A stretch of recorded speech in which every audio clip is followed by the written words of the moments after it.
jugez Moustapha Diakhaté? Oui, depuis ce matin, à partir de 11h, j'allais dire depuis 11h, Moustapha Diakhaté a été entendu par la division de la cybercriminalité.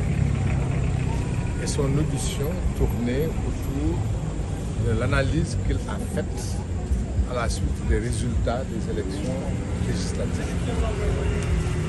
Et pour l'essentiel, Moustapha Diakhaté dit que les élections législatives ont été marquées par ce qu'il a appelé une arnaque qui a abouti à une société défaillante.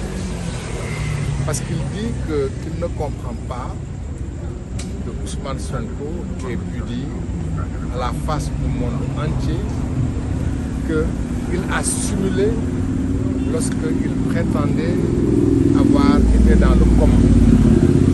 Qu'il a simulé lorsqu'il se mettait en grève de la faim. Qu'il a simulé lorsqu'il prétendait être malade. Qu'au départ, dans l'affaire de la plainte faite contre Mme Adji Sarr contre lui, au départ, il avait dit qu'il n'a jamais été à Sweet Beauté. Il a dit aussi au départ qu'il n'a jamais et qu'il ne connaît pas Mme Adji Sarr. Et que par la suite, il revient sur cette affirmation. Moustapha Diakhaté dit que lorsque les électeurs votent pour quelqu'un qui dit qu'il a un projet qui a été construit par 4000 Sénégalais, 4004 Sénégalais, et que quelques mois après que les Sénégalais ont voté pour lui, qui disent qu'il a mis en place un comité pour mettre en place et réfléchir sur le projet et l'élaborer, il dit que ces électeurs-là ont failli, ont été dupés. Tout son interrogatoire, toute l'audition n'a tourné qu'autour de ça. Qu'est-ce qu'il entendait par élection, par électeur dupé? Qu'est-ce qu'il entendait par électeur trompé? Et il n'a été interrogé que sur ça, exclusivement sur ça. Et il a apporté des réponses précises, des réponses claires, des réponses fermes à tout cela. Nous considérons qu'après d'avoir donné toutes ces réponses claires, qu'on lui pose une question sur son opinion et qu'on le garde, je dis que c'est une prise d'otage. Une prise d'otage avec une demande de rançon. La demande de rançon, c'est de l'obliger à fermer sa bouche. Aujourd'hui, vendredi, demain, samedi, après-demain, dimanche. Parce que quand on le garde à vue le vendredi, c'est pour le garder à vue jusqu'à dimanche. Pour qu'il ne commente pas, pour qu'il ne dise pas ce qu'il pense de ces élections. En réalité, c'est ça. Et nous considérons, lui, il a dit qu'il considère que c'est Ousmane Sonko en personne qui a actionné, j'allais dire, une police d'opinion pour porter atteinte à sa liberté. Et nous, en tant qu'avocats, nous estimons en réalité c'est ça. Et nous considérons, lui, il a dit qu'il considère que c'est Ousmane Sonko en personne qui a actionné, j'allais dire, une police d'opinion pour porter atteinte à sa liberté. Et nous, en tant qu'avocats, nous estimons que dans un pays comme qui s'appelle Sénégal, alors que les Sénégalais ont fait la preuve de leur maturité en votant dans le calme, en choisissant, et à ce que ce choix n'ait pas été contesté, et que ceux qui ont gagné aient été félicités par l'ensemble des acteurs, ce Sénégal-là ne mérite pas ça. Ce Sénégal ne mérite pas qu'un homme public qui émet une opinion et qui s'exprime sur la façon dont les électeurs se sont exprimés, on ne peut pas accepter qu'il soit pris en otage. C'est une prise d'otage par le gouvernement du Sénégal contre un homme politique qui s'est exprimé librement et qui a dit qu'il revient aux Sénégalais, aux partis politiques sénégalais, d'éduquer leurs militants, d'encadrer leurs militants. Vous avez vu ces passants qui nous insultent, Vous avez vu ces passants qui s'expriment alors que nous exprimons notre opinion et qui nous agressent. Déjà, ça veut dire que PASTEF n'a pas joué son rôle d'encadrement de ces militants qui doivent se comporter comme des Sénégalais, des citoyens responsables et exigeants, comme le dit Moustapha Diakhaté.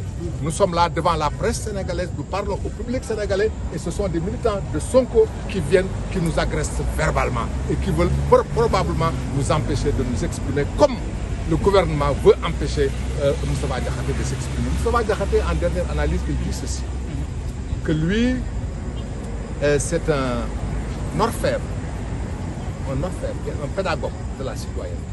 Et que son rôle, c'est d'éduquer, de participer à l'éducation des Sénégalais. Il a dit que pour qu'on dépasse la situation que nous vivons, on doit revenir à la révision constitutionnelle qui impose aux citoyens, aux partis politiques de former et d'encadrer leurs citoyens et qui impose à la République de former des citoyens conscients, des républicains exigeants qui savent ce que c'est que la citoyenneté. La citoyenneté également, c'est la citoyenneté de ceux qui nous dirigent. Lorsque ceux qui nous dirigent sont absolument dans l'incapacité d'accepter la moindre critique, et aujourd'hui, qu'est-ce qu'on lui reproche? On dit qu'il a insulté les électeurs de PASTEF. Parce qu'il dit, oui, que ceux-là qui ont été trompés par Ousmane Sonko, qui ne leur a pas dit la vérité, qui s'est dédié et qui a dit qu'il les a manipulés, il dit qu'il ne peut pas comprendre que des Sénégalais puissent voter pour celui-là sans être défaillant. C'est la seule raison pour laquelle il est arrêté aujourd'hui. C'est inacceptable en démocratie. J'allais dire, aujourd'hui, l'expression est valable, nous sommes tous en liberté. Alors, quelles sont les charges qui ont été retenues? Les charges, on ne sait pas quelles sont les charges. Il a été interrogé sur beaucoup de choses. Nous sommes tous en liberté. Alors, quelles sont les charges qui ont été retenues? Les charges, on ne sait pas quelles sont les charges. Il a été interrogé sur beaucoup de choses. Et à la fin, on lui a signifié sa garde à vue en réalité. La seule charge qui est retenue, on dit qu'il a insulté les militants, les électeurs de PASTEF. C'est ça là. Comment? La garde à vue, en principe, la garde à vue peut être prolongée. Nous sommes en week-end. Je pose une question, une seule question aux autorités policières. Je pose une seule question aux autorités de poursuite. En quoi est-il nécessaire aujourd'hui, pour ce qu'il a dit, d'arrêter Moustapha Diakhaté et de le garder à vue pendant 3 jours? En quoi? Qu'est-ce que ça apporte à notre démocratie? Qu'est-ce que ça apporte? Est-ce qu'à la limite, est-ce que ça n'écorne pas l'image de notre démocratie? Un homme public, un homme politique, qui ne prend pas la fuite, qui est là, qui n'a accusé personne, qui n'a pas volé, qui n'a pas menti. Il n'a pas menti contrairement à d'autres.